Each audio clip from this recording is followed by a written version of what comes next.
મારા કિચનમાં। આગળ વિડીયોમાં જોઈને તો તમને ખ્યાલ આવી જ ગયો હશે કે આજે આપણે શેની રેસીપી બનાવવાના છીએ। તો આજે આપણે એકદમ સ્ટ્રીટ સ્ટાઇલ સિંધી દાળ પકવાન બનાવવાના છીએ અને એ પણ એકદમ હેલ્ધી રીતે બનાવીશું।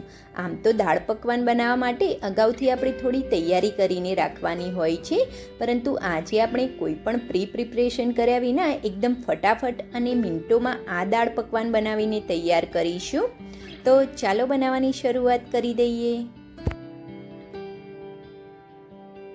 તો સૌપ્રથમ દાળ પકવાન બનાવવા માટે આપણે ઘરમાં રહેલી કોઈ એક વાટકીનું માપ સેટ કરી લેવાનું છે। તો એક વાટકી મેં ચણાની દાળ લીધી છે અને 3 મોટી ચમચી આપણે મગની મોગર દાળ લેવાની છે। હવે આ બંને દાળને આપણે પાણીથી સરસ એવી ધોઈ લેવાની છે। તો મેં તેની અંદર 2 ગ્લાસ જેવું પાણી ઉમેર્યું છે। હવે દાળને આ રીતે આપણે હાથેથી મસળી અને સરસ એવી ઘસીને ધોઈ લેવાની છે। હવે તેનું આ પાણી આપણે નીકાળી દઈશું। તો હવે દાળ આપણી સરસ એવી ધોવાઈ ગઈ છે। હવે દાળને આપણે અગાઉથી પલાળીને નથી રાખી અને ફટાફટ આપણે દાળ પકવાન બનાવવા હોય તો દાળને પલાળવા માટે તેની અંદર સરસ એકદમ ગરમ હોય તેવું પાણી આપણે ઉમેરવાનું છે। તો મેં તેની અંદર ગરમ પાણી ઉમેર્યું છે। હવે દાળને ઢાંકી અને 20 મિનિટ અથવા તો તમારી જોડે વધુ ટાઈમ હોય તો તમે અડધો કલાક માટે પણ દાળને પલાળીને રાખી શકો છો। હવે દાળ આપણી પલળે છે ત્યાં સુધી આપણે પકવાન માટેનો લોટ બાંધી દઈશું। તો પકવાનનો લોટ બાંધવા માટે આપણે આ રીતે નીચે એક વાસણ રાખી દેવાનું છે, તેની ઉપર આ રીતે સ્ટ્રેનર રાખી દઈશું। હવે તેની અંદર મેં 1 કપ જેવો મેંદો અને 1 કપ ઘઉંનો લોટ લીધો છે। બંને લોટને આપણે સરસ એવા ચાળી લેવાના છે। હવે તેની અંદર આપણે 1 નાની ચમચી ભરીને મીઠું એડ કરી દઈશું। હવે તેની અંદર મોણ માટે મેં 2 ચમચી તેલ અને 1 ચમચી ઘી લીધું છે। બંને વસ્તુને આપણે ગરમ થવા માટે રાખી દઈશું। માર્કેટમાં જે દાળ પકવાન મળે છે તે માત્ર મેંદામાંથી બનાવવામાં આવે છે, પરંતુ આપણે ઘરે બનાવતા હોય તો તેને આ રીતે હેલ્ધી પણ આપણે બનાવી શકીએ છીએ। જો તમે એકલા મેંદાના લોટમાંથી બનાવવા માંગતા હોય તો પણ તમે બનાવી શકો છો। હવે લોટની અંદર આપણે 1 ચમચી અજમાને આ રીતે હાથેથી મસળી અને ઉમેરી દેવાનો છે। તેની સાથે આપણે જીરુંને પણ આ રીતે હાથેથી મસળીને અંદર ઉમેરી દેવાનું છે। હવે તેની સાથે આપણે જે તેલ અને ઘીનું મિક્સચર બનાવીને રાખ્યું હતું તે અંદર એડ કરી દઈશું। તેલ અને ઘી આપણે ગરમ કરીને ઉમેર્યું છે। તો સૌપ્રથમ આ રીતે આપણે ચમચીની મદદથી આ રીતે મિક્સ કરી લેવાનું છે। પછી આ રીતે હાથેથી સરસ એવું મસળી અને મિક્સ કરી લઈશું અને આ રીતે સરસ એવું મુઠ્ઠી પડતું આપણે તેની અંદર મોણ ઉમેરવાનું છે। જો ઓછું લાગે તો તમે 1 ચમચી ઘી અથવા તેલ ઉમેરી શકો છો। હવે તેની અંદર આપણે થોડું પાણી એડ કરતા જઈશું અને પરોઠા કરતાં થોડો કઠણ લોટ બાંધવાનો છે। લોટ આપણે પરોઠા કરતાં થોડો કઠણ બાંધવાનો છે। લોટ આપણો ઢીલો ના થઈ જાય તેનું ધ્યાન રાખવાનું છે। તો આ રીતે આપણે થોડું પાણી એડ કરતા જઈશું અને લોટ બાંધીને આપણે તૈયાર કરવાનો છે। લોટને આપણે રેસ્ટ આપીશું એટલે લોટ આપણો થોડોક વધુ ઢીલો થશે, એટલે આપણે વધારે પડતું પાણી નથી ઉમેરવાનું। તો આ રીતે આપણે પરોઠા કરતાં થોડો કઠણ લોટ બાંધી અને તૈયાર કરી લેવાનો છે। તો મેં લોટ બાંધી અને તૈયાર કરી લીધો છે। આ રીતે આપણે પરોઠા કરતાં થોડોક વધારે કઠણ લોટ બાંધવાનો છે। આટલો લોટ બાંધવા માટે મેં 1 કપ જેવું પાણી લીધું હતું, તેમાંથી આટલું પાણી આપણું વધ્યું છે। હવે લોટને ઢાંકી અને 10 મિનિટનો આપણે રેસ્ટ આપીશું। હવે આપણે દાળની અંદર ગરમ પાણી ઉમેર્યું હતું, જેથી દાળ આપણી 15થી 20 મિનિટમાં સરસ એવી પલળી ગઈ છે અને આ રીતે દાણો ચેક કરીએ તો દાણો આપણો સરસ એવો તૂટી જાય છે। તો હવે તેનું આ પાણી આપણે નીકાળી દઈશું અને બધી જ દાળને આપણે કુકરની અંદર લઈ લેવાની છે। તો મેં બધી જ દાળ કુકરની અંદર ઉમેરી દીધી છે। હવે દાળને બાફવા માટે આપણે 3 ગ્લાસ તેની અંદર પાણી ઉમેરવાનું છે, અથવા તો 3 કપ આપણે પાણી ઉમેરી દઈશું, અથવા તો દાળ ડૂબે તેના કરતાં આપણે થોડુંક પાણી વધારે રાખવાનું છે। હવે તેની અંદર આપણે 1 ચમચી મીઠું એડ કરી દેવાનું છે। અડધી ચમચી આપણે હળદર પાવડર ઉમેરી દઈશું। તેની સાથે આપણે 1 ચમચી ભરીને ઘી એડ કરી દેવાનું છે। ઘી એડ કરવાથી દાળ આપણી ઉભરાઈને બહાર બિલકુલ પણ નહીં આવે અને આપણી દાળનો ટેસ્ટ પણ ખૂબ જ સરસ આવશે। હવે કુકરને બંધ કરી ગેસ ઉપર આપણે 4 થી 5 વિસલ કરી લેવાની છે। 5 વિસલની અંદર દાળ આપણી સરસ એવી બફાઈ જાય છે અને કુકરને આપણે એની મેળે ઠંડુ થવા દઈશું। હવે ત્યાં સુધી આપણો લોટ પણ સરસ એવો સેટ થઈ ગયો છે। તો લોટને આપણે આ રીતે એકવાર સરસ એવો મસળી લેવાનો છે। તો આ રીતે લોટને સરસ એવો મસળી અને આપણે તૈયાર કરી લેવાનો છે। તો આપણો લોટ પકવાન બનાવવા માટે તૈયાર છે। હવે આ લોટમાંથી આપણે જે રીતની સાઈઝના પકવાન બનાવવાના હોય તે રીતના આપણે લુવા કરી લેવાના છે। તો આ રીતે થોડોક લોટ હાથમાં લઈ અને તેના આપણે મોટી સાઈઝના લુવા કરવાના છે। પૂરીથી થોડાક આપણે મોટા રાખવાના છે। તો આ રીતે આપણે થોડા મોટી સાઈઝના લુવા કરી લઈશું। આમ તો જે બહાર પકવાન મળે છે તે ખૂબ જ મોટી સાઇઝના હોય છે, પરંતુ આપણે ઘરની તળવા માટેની કડાઈ નાની હોય છે, એટલે આપણે મીડિયમ સાઇઝના પકવાન બનાવીશું. તો આ રીતે લુવા કરી અને તૈયાર કરી લેવાના છે. હવે જેની ઉપર આપણે પકવાનને વણવાના હોય છે તેની ઉપર આપણે થોડુંક તેલ લગાવી દઈશું. આની સાથે આપણે કોરો લોટ નથી લેવાનો. આ રીતે તેલ લગાવી અને પછી પકવાનને વણીશું તે બિલકુલ પણ ચીપકશે નહીં. તો આ રીતે આપણે પકવાનને વણી અને તૈયાર કરી લઈશું.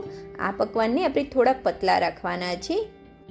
પકવાનને આપણે પતલા વણીને તૈયાર કરીશું તો તે તેલની અંદર બિલકુલ પણ ફૂલશે નહીં. તો આ રીતે આપણે પતલા વણી અને તૈયાર કરવાના છે. વધુ પડતા ખાખરા જેવા પતલા પણ આપણે નથી કરી દેવાના. આ રીતે આપણે પૂરી કરતાં થોડાક પતલા રાખવાના છે, રોટલી કરતાં પણ થોડાક પતલા રાખવાના છે. હવે આપણે પકવાન તેલની અંદર રાખીએ તો બિલકુલ પણ ફૂલે નહીં. તેની માટે આ રીતે કાંટા ચમચીની મદદથી આપણે તેની અંદર આ રીતે કટ. તો સેમ એ જ રીતે મેં 4 પકવાન વણીને તૈયાર કરી લીધા છે. બાકીના હું સાથે વણતી જઈશ અને તળતી જઈશ. હવે તેલ આપણું સરસ એવું ગરમ થઈ ગયું છે. તેલ આપણું ગરમ થઈ જાય પછી ગેસની ફ્લેમને આપણે એકદમ સ્લો કરી દેવાની છે. તેલ વધુ પડતું ગરમ ના હોય તેનું ધ્યાન રાખવાનું છે, નહીંતર પકવાન આપણા તરત જ લાલ થઈ જશે. તેલ ગરમ થઈ જાય પછી શરૂઆતમાં આપણે ગેસની ફ્લેમને સ્લો કરી દેવાની છે અને પછી આપણે થોડીક મીડિયમ કરીશું. હવે પકવાનને આપણે વચ્ચેથી આ રીતે થોડાક પ્રેસ કરીશું, જેથી વચ્ચેથી પણ પકવાન આપણા સરસ એવા ક્રિસ્પી થાય અને ફૂલે બિલકુલ પણ નહીં. હવે આ રીતે સ્લો ટુ મીડિયમ ગેસ ઉપર આ રીતે આપણે તેને દબાવતા જઈશું અને પકવાનને એકદમ ક્રિસ્પી થાય ત્યાં સુધી આપણે તેને તળવાના છે. તો એક બાજુએથી પકવાન આપણો થોડો ક્રિસ્પી થઈ ગયો છે. હવે તેને આપણે પલટાવી લઈશું. તો આ રીતે લાઇટ ગોલ્ડન કલરનો થાય બંને સાઈડે ત્યાં સુધી આપણે તેને તળવાનો છે. તો હવે બીજી બાજુએથી પણ પકવાન આપણો સરસ એવો ક્રિસ્પી થઈ ગયો છે. ફરીથી આપણે તેને પલટાવી લઈશું. સેમ એ જ રીતે આપણે આ રીતે પલટાવતા જઈશું અને પકવાનને લાઇટ ગોલ્ડન કલરનો થાય ત્યાં સુધી આપણે તેને તળવાનો છે. હવે બંને બાજુએથી પકવાન આપણો લાઇટ ગોલ્ડન કલરનો થઈ ગયો છે.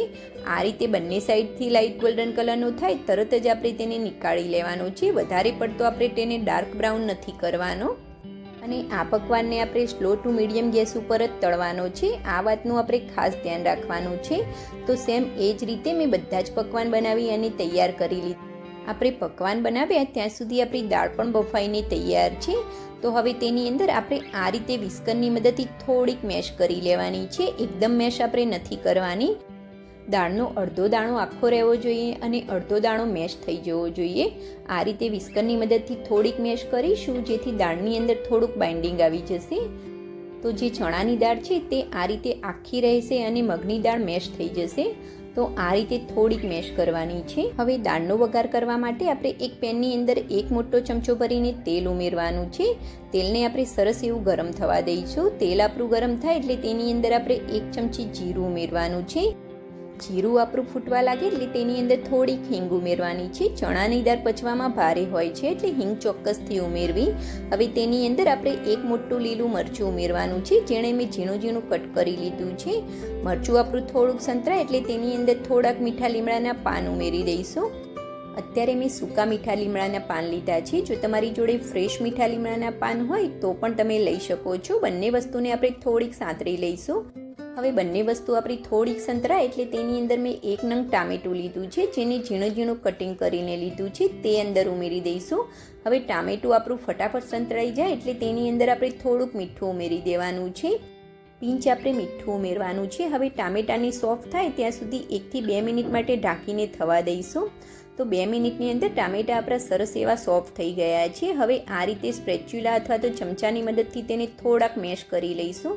હવે આની અંદર આપણે બાકીના મસાલા પણ કરી લઈશું. તો અડધી નાની ચમચી આપણે હળદર પાવડર ઉમેરવાનો છે. તેની સાથે આપણે 1 નાની ચમચી કાશ્મીરી મરચું ઉમેરી દઈશું. તેની સાથે આપણે 1 નાની ચમચી ધાણા જીરું પાવડર ઉમેરવાનો છે. તેની સાથે આપણે 1 નાની ચમચી મરી પાવડર ઉમેરવાનો છે.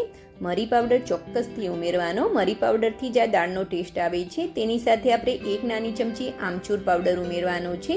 જો તમારી જોડે આમચૂર પાવડર ના હોય તો તમારે 1 લીંબુનો રસ ઉમેરવાનો છે. હવે બધી જ વસ્તુને આ રીતે મેશ કરતા જઈશું અને 1 મિનિટ માટે સ્લો ગેસની ફ્લેમ ઉપર આપણે મસાલાને પણ સાતળી લેવાના છે. હવે 1 મિનિટ પછી આપણે તેની અંદર જે દાળ બાફીને રાખી હતી તે અંદર ઉમેરી દેવાની છે. તો બધી જ દાળ આ રીતે તેની અંદર ઉમેરી દઈશું. હવે તે જ કુકરની અંદર આપણે 1 ગ્લાસ જેવું પાણી ઉમેરી અને આ રીતે સરસ એવું હલાવી અને આ પાણી આપણે દાળની અંદર ઉમેરી દેવાનું છે. તમારે જે રીતે દાળ પતલી કે જાડી રાખવી હોય તે રીતે તમારે પાણી ઉમેરવાનું છે. હવે બધી જ વસ્તુને આપણે સરસ એવું મિક્સ કરી લેવાનું છે. તો બધી જ વસ્તુ આપણી સરસ એવી મિક્સ થઈ ગઈ છે. હવે દાળને ઢાંકી અને 5 મિનિટ આપણે ઉકળવા દઈશું. 5 મિનિટ પછી આપણે ખોલીને ચેક કરીશું તો આપણી દાળ સરસ એવી ઉકળી ગઈ છે. હવે લાસ્ટમાં તેની અંદર આપણે 1 નાની ચમચી ગરમ મસાલો અને થોડાક ઉપરથી લીલા ધાણા ઉમેરવાના છે. ગરમ મસાલો આપણે લાસ્ટમાં જ ઉમેરવાનો છે જેથી આપણી દાળનો કલર ચેન્જ ના થાય. હવે બંને વસ્તુને આ રીતે સરસ એવી હલાવી અને મિક્સ કરી લઈશું જેથી ગરમ મસાલાનો ટેસ્ટ આપણા દાળની અંદર આવી જશે. તો આપણી સરસ મજાની એવી ગરમા ગરમ પકવાન સાથે સર્વ થતી દાળ બનીને પણ તૈયાર છે. આ રીતે આ દાળને આપણે થોડીક થીક રાખવાની છે. હવે દાળ પકવાન કે કોઈ પણ ચાટ સાથે સર્વ થતી આ 3 પ્રકારની મેં ચટણી બનાવી છે, જેમાં ગ્રીન ચટણી, લસણ મરચાંની ચટણી અને ખજૂર આમલીની ચટણી બનાવી છે. જેમાં ગ્રીન ચટણીની અંદર મેં લીલા મરચાં, ધાણા, ફુદીનો, થોડુંક જીરું, થોડું સંચળ મીઠું અને લીંબુનો રસ એડ કરી અને ચટણી બનાવી છે. તેની સાથે આપણે ખજૂર આમલીની ચટણીમાં ખજૂર અને આમલીને ગરમ પાણીની અંદર પલાળી અને તેની અંદર થોડુંક સંચળ મીઠું અને કાશ્મીરી મરચું એડ કરી તેની ચટણી બનાવી છે.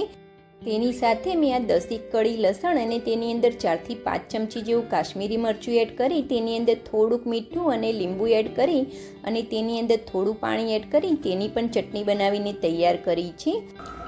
તો અવાજ પરથી જ ખ્યાલ આવી ગયો હશે કે આપણા પકવાન કેટલા ક્રિસ્પી બન્યા છે.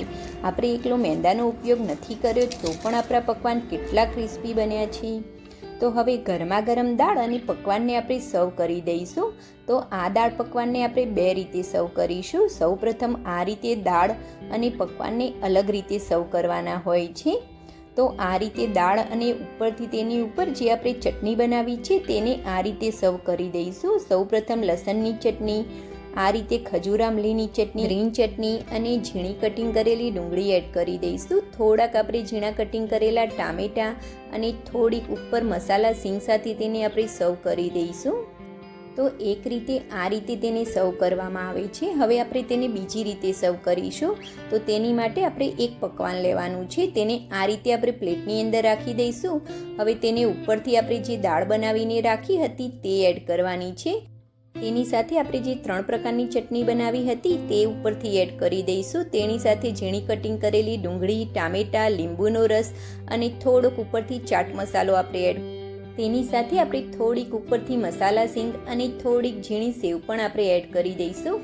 ફ્રેન્ડ્સ, આ ગરમા ગરમ સિંધી દાળ પકવાનની રેસીપી તમને ગમી હોય અને મારી આ વિડીયો તમે યુટ્યુબમાંથી જોતા હોય તો મારી ચેનલને સબસ્ક્રાઈબ અને ફેસબુકમાંથી જોતા હોય તો ફોલો ચોક્કસથી કરી લેજો. Friends, thanks for watching. જય શ્રી કૃષ્ણ.